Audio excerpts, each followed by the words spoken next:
चलिए हमारे पास एक क्वेश्चन है, 12th केमिस्ट्री का क्वेश्चन है ये। 10% ग्लूकोज W है ना, W/W विलियन की मोलरता क्या होगी यदि विलियन का घनत्व जो है 1.5 सेंटीमीटर क्यूब दिया गया है। एक तो नॉर्मल मोलरता वाला क्वेश्चन नहीं है, इसमें डेंसिटी दिया हुआ है पहले से, समझ में आ रहा है। और ये जो है एक प्रकार का देखा जाए तो भार मतलब वेट कंसेंट्रेशन जो कि लार्ज टाइप का कंसेंट्रेशन है वो दिया हुआ है ना। तो सबसे पहले आप देख सकते हैं 10% ग्लूकोज का मतलब W/W, ये W का मतलब सल्यूट के लिए है और ये W के लिए क्या है, किसके लिए, सोल्यूशन के लिए है, समझ में आ रहा है। तो 10% ग्लूकोज का मतलब क्या होता है, सबसे पहले आप लोग यहाँ पे लिख सकते हैं, क्या लिख सकते हैं, है ना। सबसे पहले अपन लिख सकते हैं, है ना, दिया है, क्या दिया है यहाँ पे आप देख सकते हैं, दिया है 10% ग्लूकोज, ठीक है, 10% ग्लूकोज, ये लिखा होगा W/, क्या लिखा है, W। इसका मतलब ये हुआ कि 10 ग्राम, 10 ये भार है तो इसलिए हमने क्या 10 ग्राम जो है, 10 ग्राम ग्लूकोज, ये हो जाएगा आपका 10 ग्राम जो है आपका 10 ग्राम ग्लूकोज जो है परसेंट के लिए क्या करेंगे 100 कर देंगे, है ना। 10 ग्राम ग्लूकोज 100 ग्राम जो है 100 ग्राम सोल्यूशन में क्या है, विले या घुला हुआ है, ऐसा बोल सकते हैं, ठीक है। अब सीधे अपन इसको क्या करेंगे, सॉल्व करेंगे।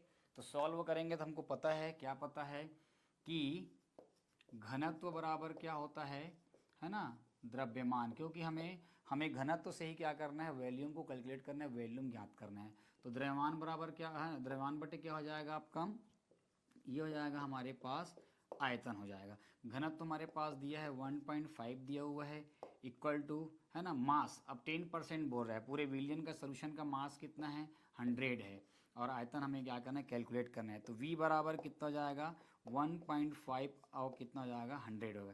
तो हमारे पास जो सबसे पहले V जो है, हमारा V का जो है वैल्यू हमारे पास जो है निकल गया है ना, उल्टा लिख दिया सॉरी हम लोग, यहाँ पे जो है ना, यहाँ पे अपन क्या करेंगे, यहाँ पे V, तो ये हमें आपका V बराबर कितना हो जाएगा हमारे पास, V बराबर क्या हो जाएगा, चल नहीं आया तो क्वेश्चन हो गया, V बराबर क्या हो जाएगा हमारे पास, है ना, 100 बटे कितना हो जाएगा 1.5। अब हमें मोलरता का फार्मूला पता है, तो मोलरता का फार्मूला क्या पता है, M बराबर क्या होता है, WB इंटू क्या होता है 1000 होता है, बटे क्या होता है MB इंटू क्या होता है V इन क्या हो जाता है ML में हो जाता है। तो M बराबर क्या हो जाएगा WB यहाँ पर कितना दिया हुआ है 10% हो जाएगा, इंटू जाएगा आपका 1000 होगा, MB कितना जाएगा, ग्लूकोज के बारे में बात करेंगे तो ग्लूकोज का 180 होता है V, है ना। V के जगह में क्या हो जाएगा 100 हो जाएगा, 100 अपन क्या हो जाएगा 1.5 हो जाएगा, ठीक है। फिर M बराबर फिर से कैलकुलेट करिए आप, ये हो जाएगा 10 इजी कर देंगे, 1000 अपान क्या हो जाएगा आपका 180 हो जाएगा, है ना। ये ऊपर में चला जाएगा तो ये 1.5 हो जाएगा, और 1.5 हो जाएगा तो यहाँ पर हमें क्या बचेगा 100 बचेगा। तो M बराबर काट दो, ये चला गया, ये भी चला गया, ठीक है, और ये भी चला गया, ये भी दो चला गया, है ना, ये दो ऊपर का 2 और इधर का 2 चला गया, और यहाँ पर ये भी चला गया, ठीक है।